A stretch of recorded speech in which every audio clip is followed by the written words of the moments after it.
mengikuti pembelajaran di dalam kelas ini. Baik, sebelum pembelajaran dimulai, ada baiknya kita berdoa terlebih dahulu. Silakan dipimpin doanya. Berdoa dimulai. Selesai. Amin. Semoga doa kita dijabah oleh Allah Subhanahu wa taala. Nah, Ibu akan absen terlebih dahulu ya anak-anak.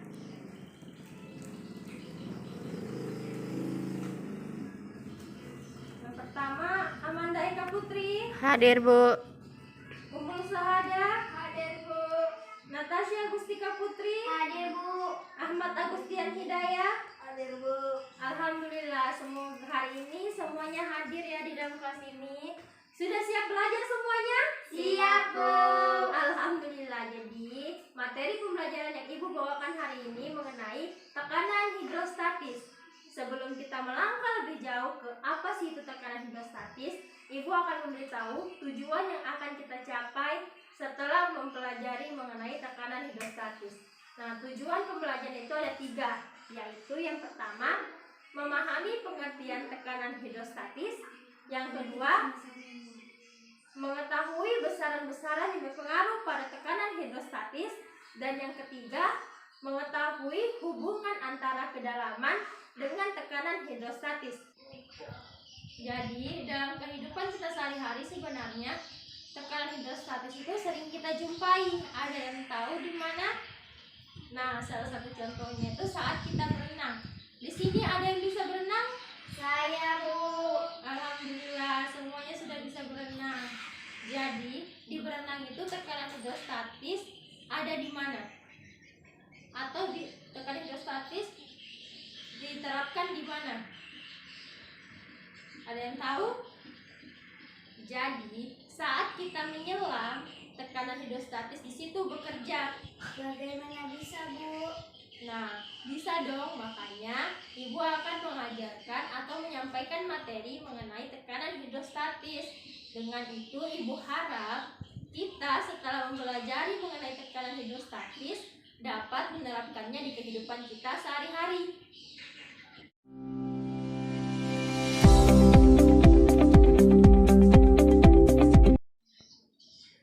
Sebelumnya Ibu sudah bilang kan, tekanan hidrostatis itu bekerja pada saat kita menyelam. Di sini ada yang bisa menyelam? Saya, Bu, bisa. Agus, bisa diceritakan saat menyelam apa yang kamu rasakan? Kepala saya jadi sakit, Bu. Nah, jadi kata Agus, saat dia berenang kepalanya menjadi sakit. Kira-kira mengapa kepalanya Agus menjadi sakit saat dia menyelam? Nah, itu karena tekanan hidrostatik itu.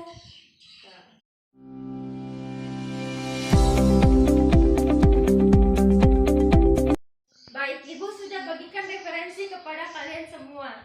Kalian juga bisa cari referensi dari sumber lain, seperti contohnya internet. Tapi ingat, gunakan internet secara bijak. Sebelum itu, silahkan bentuk kelompok dengan masing-masing 2 orang. Lalu, baca referensinya dan diskusikan bersama teman kelompoknya masing-masing.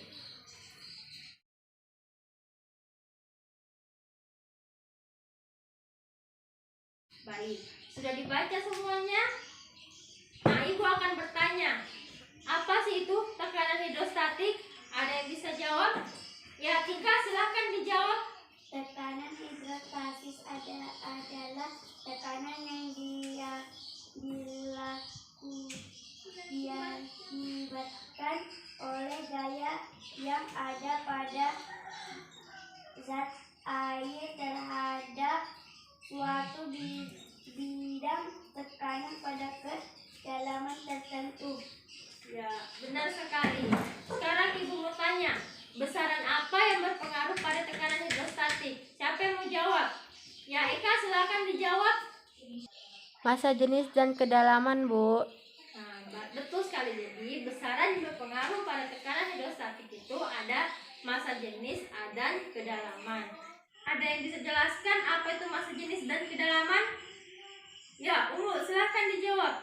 Massa jenis adalah ukuran kerapatan massa setiap satuan volume benda. Kedalaman merupakan jarak dari permukaan laut. Ya, benar sekali. Jadi kita akan tahu apa sih pengaruh ketinggian terhadap tekanan hidrostatis. Nah, untuk mengetahuinya, Ibu telah menyiapkan percobaan sederhana.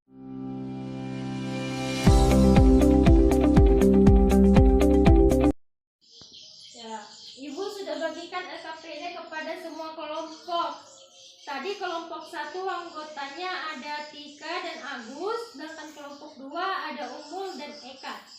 Ya, pertama silahkan kalian tentukan rumusan masalahnya terlebih dahulu.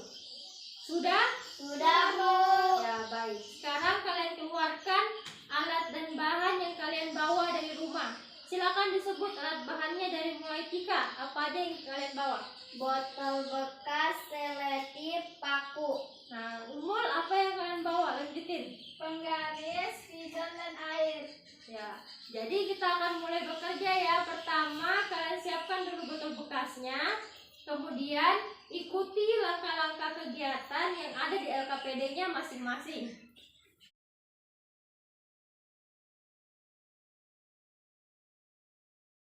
Sudah? Sudah, Bu. Ya, kita akan mulai percobaannya. Pertama, kalian isi botol bekas tersebut dengan air hingga penuh. Tidak perlu ditutup botolnya. Setelah itu, kalian letakkan penggaris di depan botol bekas itu sejajar dengan botol bekasnya. Setelah itu, kalian bagi dulu siapa yang harus membuka selotip, siapa yang memperhatikan penggaris, harus dibagi-bagi tugasnya ya. Nah, pertama buka selotip yang paling atas. Sudah, Bu. Nah, kalian lihat apa yang terjadi. Dimulai dari Tika. Airnya terpancar, Bu, dan Ya, selanjutnya silahkan dibuka selotip kedua. Apa yang bisa kalian amati? Ya, silahkan dijawab. airnya terpancar, Bu, dan berada di 13 cm. Oke, selanjutnya kita lanjut ke selotip ketiga. Apa yang terjadi? Ya, kelompok 1 silahkan dijawab. Airnya terpancar, Bu, dan menyentuh penggaris di 15 cm. Nah, silahkan ditutup lagi. Jadi, saat kita melakukan percobaan ini, airnya selalu ditambah sampai penuh kan? Iya, benar sekali. Selanjutnya kita buka selotip keempat. Silahkan diamati apa yang terjadi di selotip terakhir. Silahkan dijawab. Air terpancar, Bu, dan menyentuh penggaris di 17 cm. Ya, jadi sudah ditulis semuanya ditulis di pengamatan? Oke, Sudah, Bu. sudah.